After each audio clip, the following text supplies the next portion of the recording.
unbox this speaker.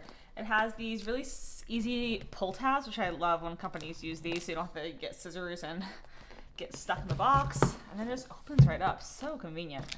All right, this looks really easy. Here is the speaker, and I just got to take it out of plastic. It's very lightweight and pretty small and compact, so that's nice. And then we've got a getting started guide, and it looks like safety and instructions here.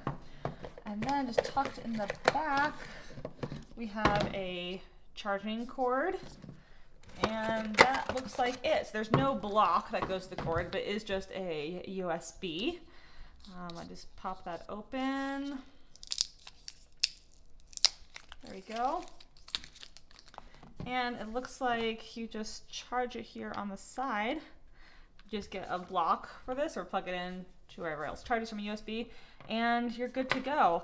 I'm curious if it comes powered up already. I would say that this would need to be charged before it is used. So, excited to try it out.